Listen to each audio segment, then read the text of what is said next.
हर हर महादेव। क्या आपने कभी सोचा है कि सावन के शनिवार को किया गया एक छोटा सा उपाय, एक सच्ची प्रार्थना और भगवान शिव तथा शनि देव पर अटूट विश्वास किसी इंसान की पूरी जिंदगी बदल सकता है।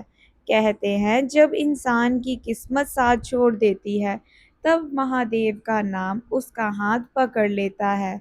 और जब सावन का पवित्र महीना हो, शनिवार का दिन हो और मन में भगवान शिव के प्रति सच्ची श्रद्धा हो तो ऐसी भक्ति कभी व्यर्थ नहीं जाती।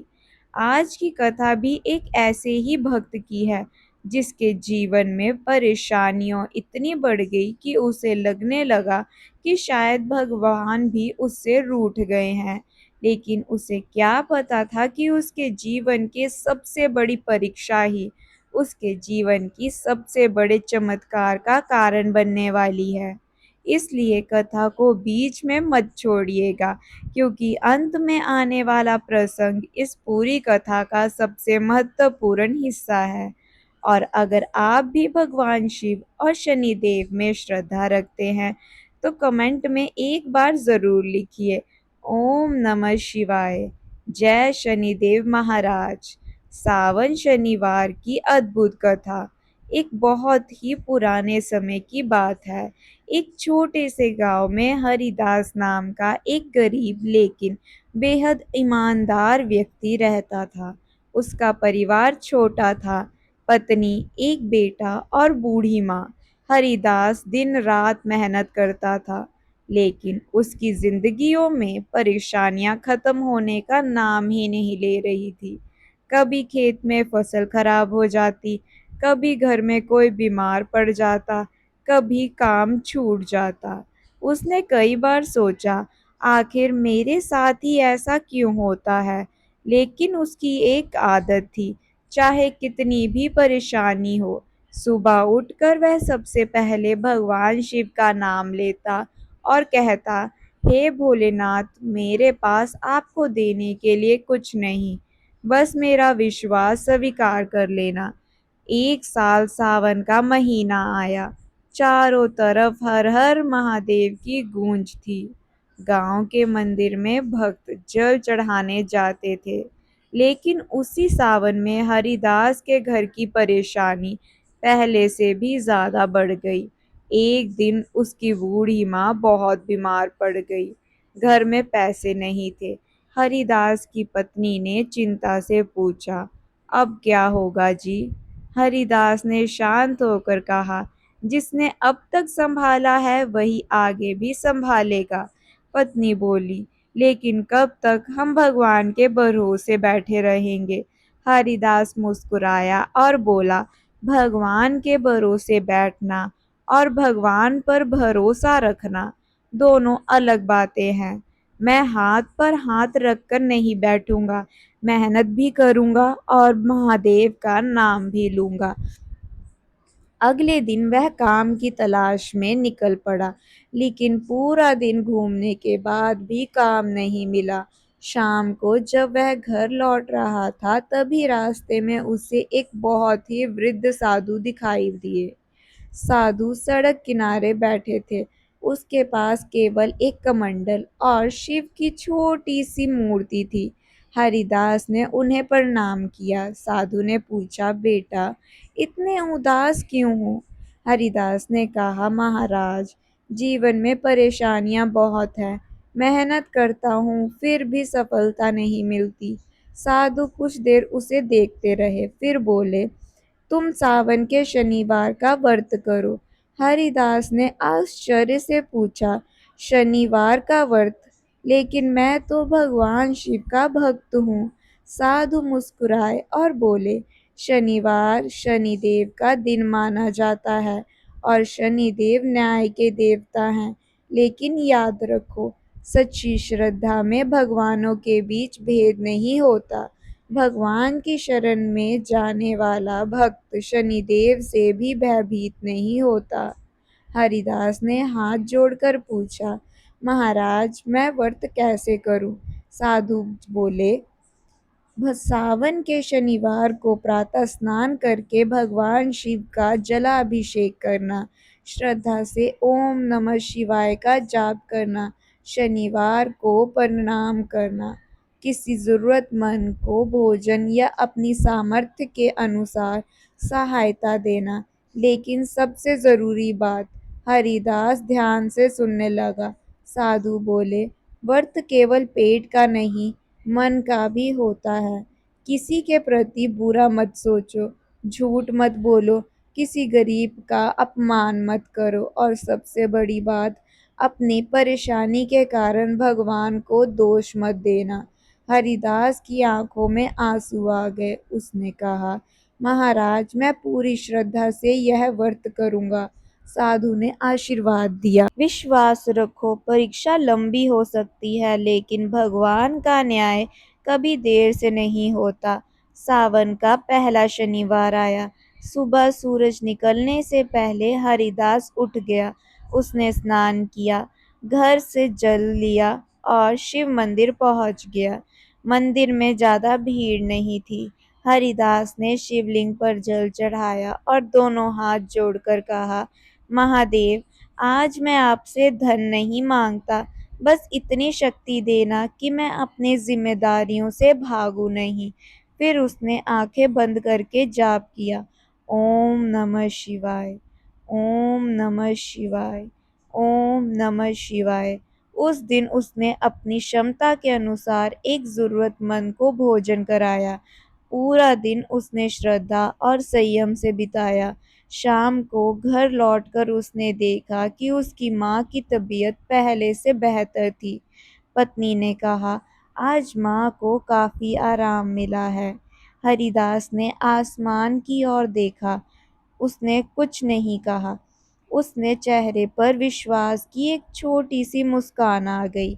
लेकिन असली परीक्षा तो अभी बाकी थी। अगले कुछ दिनों में हालत फिर बिगड़ गई।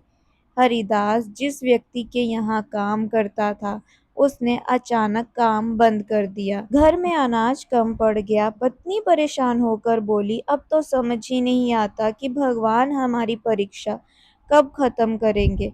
हरिदास कुछ पल के लिए चुप था, फिर बोला, शायद परीक्षा इसलिए लंबी हो रही है क्योंकि विश्वास अभी पूरा मजबूत नहीं हुआ। पत्नी ने पूछा, अगर भगवान हमारी सुन रहे हैं तो हमें इतना दुख क्यों दे रहे हैं? हरिदास ने कहा, कभी कभी भगवान हमारी इच्छा पूरी करने से पहले हमें उस इच्छा के योग बनाते हैं। दूसरे शनिवार हरिदास फिर मंदिर गया। इस बार मंदिर के बाहर एक बुजुर्ग भिखारी बैठा था। उसने हरिदास से कहा, बेटा, 2 दिन से कुछ नहीं खाया। हरिदास की जेब में केवल थोड़े ही पैसे थे। उन्हें पैसों से उस घर के लिए तेल और आटा लेना था। वह आगे बढ़ा, लेकिन कुछ कदम चलने के बाद उसके पैर रुक गए। उसने मन में विचार आया, अगर मैं इसे दे दूंगा तो घर में क्या होगा? फिर उसे साधु की बात याद आई, व्रत केवल पेट का नहीं, मन का भी होता है। वह वापस आया। उसने अपने पास मौजूद भोजन उस बुजुर्ग को दे दिया। बुजुर्ग ने हाथ उठाकर कहा, भगवान तुम्हारे घर का चूल्हा कभी ठंडा नहीं होने देंगे। हरिदास ने उनके पैर छुए, लेकिन उसे नहीं पता था कि यह बुजुर्ग साधारण व्यक्ति नहीं था। रात को हरिदास सो रहा था। उसने सपना आया। उसने देखा कि एक विशाल शिव मंदिर में खड़ा है। सामने शिवलिंग पर जल की धारा बह रही है। अचानक मंदिर में तेज प्रकाश हुआ और उस प्रकाश में एक आवाज आई, भक्त, कर्म करते रहो, फल की चिंता मत करो।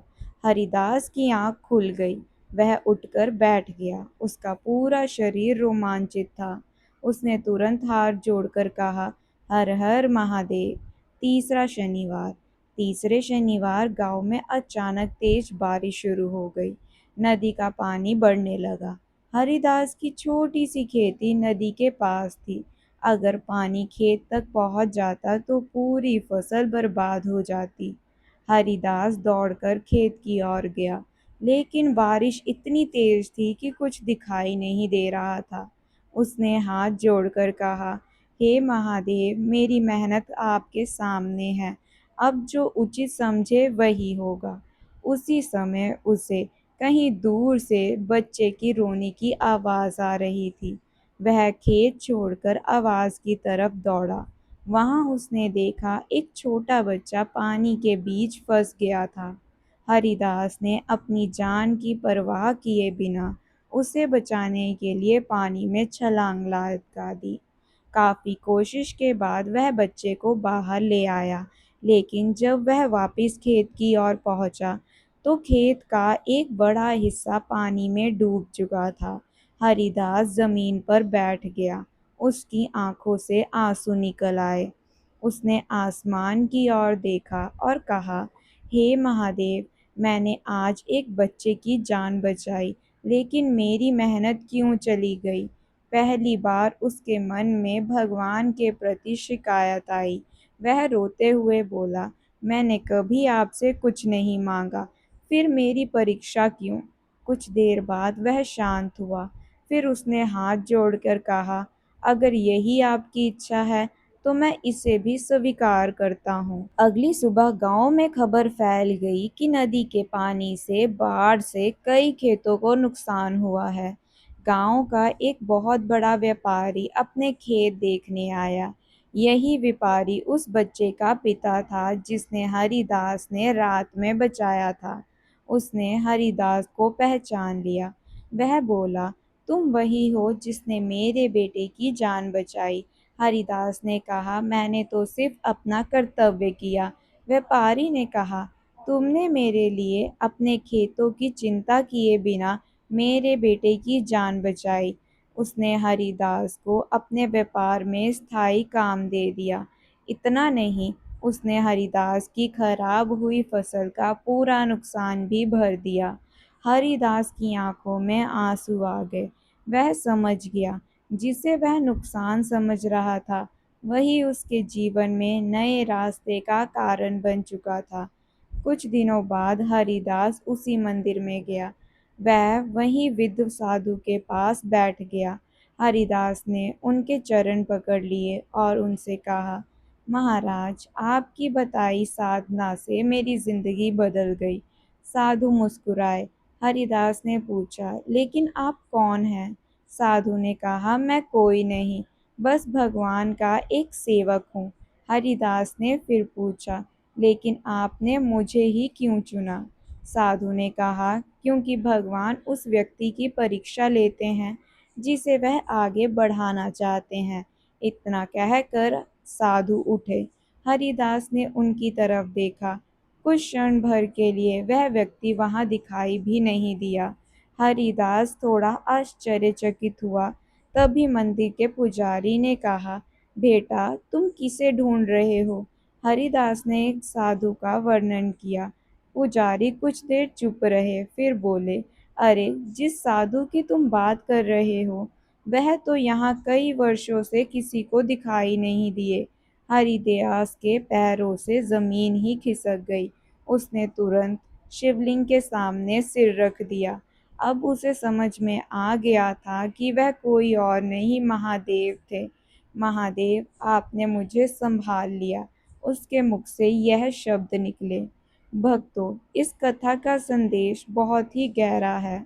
सावन शनिवार का व्रत केवल इस इच्छा से नहीं करना चाहिए कि हमारी सारी परेशानियां तुरंत खत्म हो जाए। फल का असली अर्थ है अपने मन को संयमित करना, अच्छे कर्म करना, ज़रूरतमंद की मदद करना और हो सके तो अपने आप को निंदा से दूर रखना। क्योंकि कई बार हमारी ज़िंदगी में जो घटना हमें नुकसान लगती है, आगे चलकर उसके लिए नए रास्ते निकलते हैं।